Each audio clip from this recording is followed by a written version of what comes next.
अस्सलाम वालेकुम, welcome to useful tips hub. ध्यान से सुनने लायक बहुत ही कारआमद टिप्स।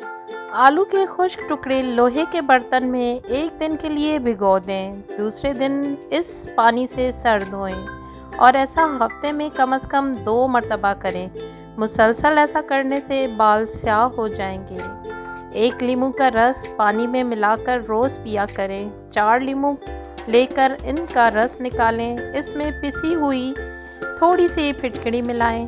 फिर ये दवा तकरीबन 20 मिनट तक नाखूनों पर लगी रहने दें। खुश्क होने पर हाथ धो लें, नाखून चमक उठेंगे।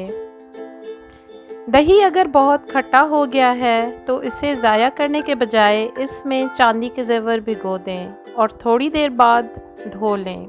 इस तरह ज़ेवर चमक जाएंगे। कालीन पर अगर चाय गिर जाए तो इस जगह फ़ौरन पिसा हुआ नमक छिड़क दें। खुश्क होने पर गीले कपड़े से साफ़ करें, चाय के धब्बे गायब हो जाएंगे।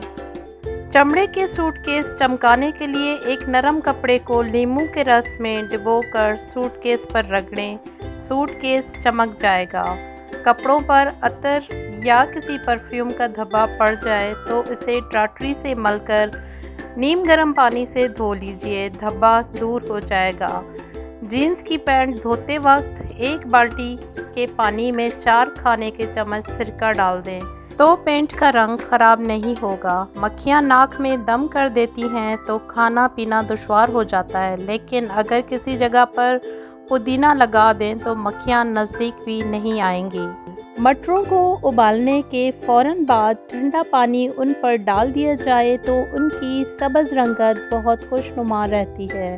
अगर डाक के टिकट किसी जगह पड़े पड़े आपस में चिपक गए हैं तो उनको अलहदा करने के लिए फ्रिज में रख दें। कुछ देर बाद आसानी से अलहदा हो जाएंगे और उनकी गोंद भी इस्तेमाल के काबिल रहेगी। सलाद के पत्तों को धोकर उनकी डंडियाँ ऐसे पानी भरे प्याले में रखें जिसमें बर्फ़ की कुछ डलियाँ और नींबू के रस के चंद कतरे मिलाए हुए हों तो इस तरह सलाद या पत्तों वाली सब्जियां तरोताज़ा रहेंगी। बीन्स को उबालते हुए अगर चुटकी भर मीठा सोडा डाल दिया जाए तो इनकी सब्ज़ रंगत बरकरार रहती है। कीमती और नाजुक किस्म की क्रॉकरी को पैक करते हुए या अलमारी में रखते हुए हर 2 प्लेटों के दरमियान कागज़ रखें। इस तरह इन पर नामालूम खराशें नहीं पड़ेंगी। अगर प्रेशर कुकर खोलते हुए इसके अंदर का गर्म मवाद आप पर गिर जाए या कहीं से भी थोड़ी बहुत जल जाए तो आप साबुन का झाग इस जगह पर लगाएं, हत्ता कि आपको सुकून महसूस होने लगे।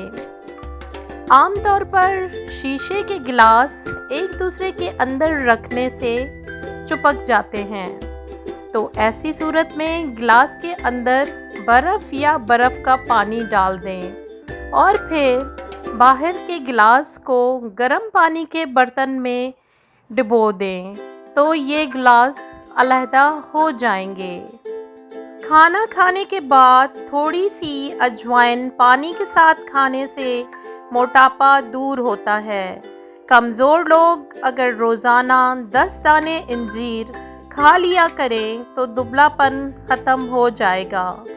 टमाटरों के सिरों पर अगर थोड़ी सी मोम लगाकर रख दें तो कई दिन तक टमाटर ताज़ा रहेंगे। पपीता सीने के बलगम को ख़त्म करता है, पेट के अमराज के लिए मुफीद है और निज़ाम इंहज़ाम को दुरुस्त रखता है। जिन लोगों के पाँव में पसीना बहुत आता है वो जूते पहनने से पहले पाँव के तलवों पर फिटकड़ी पीस कर लगा लें तो पाँव में पसीना नहीं आएगा। पीसे मसाला जात को ज़्यादा अरसे तक सही रखने के लिए इसमें हींग का टुकड़ा रख दें,